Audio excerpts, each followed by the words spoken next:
चिंतन करना, कोई नहीं मिलेगा। और देखना,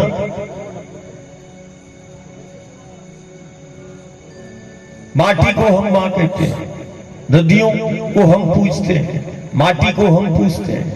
और देखना, हमने आई को देखा, हमने मां को देखा। दुनिया में सिर्फ ये हमारी परंपरा है, हमारी मान्यता है, हमारी संस्कृति है। घर में एक आंगन में एक तुलसी का पौधा लगा रहता है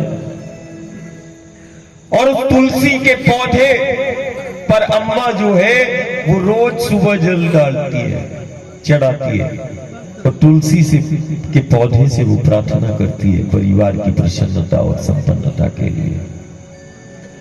घर में यदि एक तुलसी का पौधा आंगन में लगा है तो वो पौधा समूचे घर परिवार की प्रसन्नता संपन्नता का आधार बन जाता है। हम तो पेड़ पौधों को भी शक्ति के रूप में, देवता के रूप में पूजते हैं। दुनिया में और कोई नहीं मिलेगा।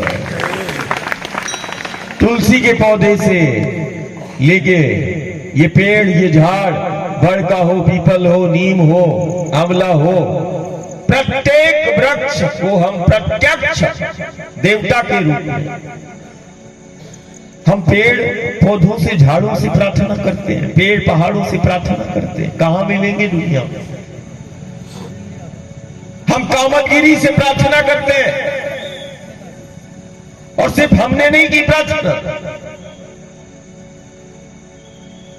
जिस राम के नाम का हम स्मरण करते हैं वो कामतगिरी से प्रार्थना करते हैं और आसुरी और तामसी प्रवृत्तियों का नाश करते हैं। कामतगिरी से प्रार्थना करने वाले हैं मेरे राम।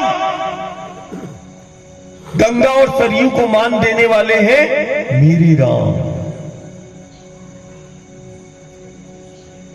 माटी को मान देते हैं, वन में रहकर खुद को वनवासी बताते हैं। बोले कौन है? बोले मेरे राम है, मेरे राम है।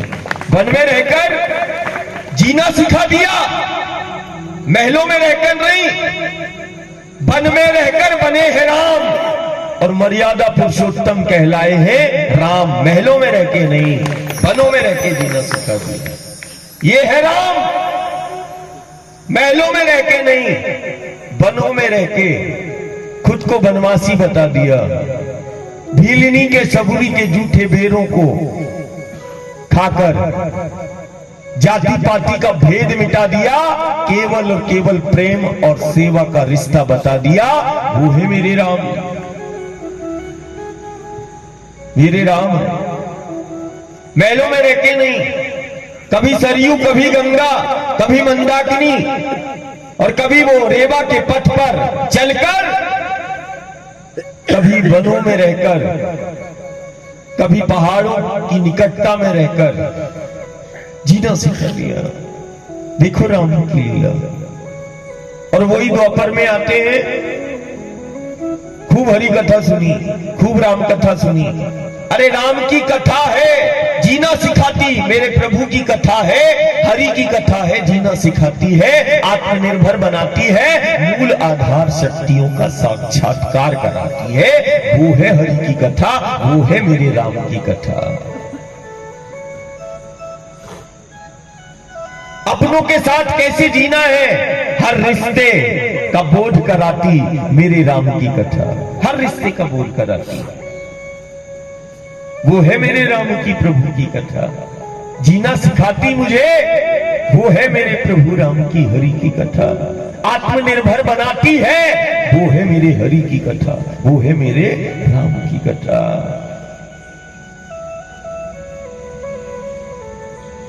देखो लीला, वो है कथा जो जीवन को दिशा देती है। वो है मेरे हरि की कथा, राम की कथा, जो व्यक्तित्व का निर्माण करती है, जो मुझे समर्थवान बनाती है। वो है मेरे हरि की कथा, वो है मेरे प्रभु राम की कथा। खूब सुनी है हमने बारंबार प्रभु राम की कथा, बहुत सुनी है हमने हरि की कथा। वही द्वापर में आता है और वही नंद बाबा के गांव में यशोदा मैया के आंगन में वो लीला करता है, गांव में लीला करता है। केवल और केवल वो लीला उस माटी के एक एक कण की थी, वो माटी की थी। मुख में माटी को रखकर वो माटी के एक एक कण में समाई उस ब्रह्मांड की समर्थता को बताता है। माटी को मुख में रखकर माटी के एक एक कण की जीवंतता को बता दिया, माटी की महिमा और माटी के महत्व को बता दिया। मुख में माटी को रखकर माटी के एक एक कण में छिपी उस ब्रह्मांड की समर्थता को बता दिया। मुख में माटी को रखकर माटी की महिमा, माटी के महत्व को बताया है। माटी हमारा अस्तित्व है, ये सारी जगत को बताया है कि माटी का एक एक कण जीवंत है। माटी से, माटी का मान करता है, माटी से प्रेम करता है, माटी से जुड़ के जीने की बात करता है। माटी के एक एक कण में समाया वो ब्रह्मांड वो बताता है। मुख में माटी को रखकर माटी की महिमा और माटी के महत्व को बता दिया, माटी के एक एक कण की जीवंतता को बता दिया। माटी हमारा अस्तित्व है, ये सारे जगत को बता दिया।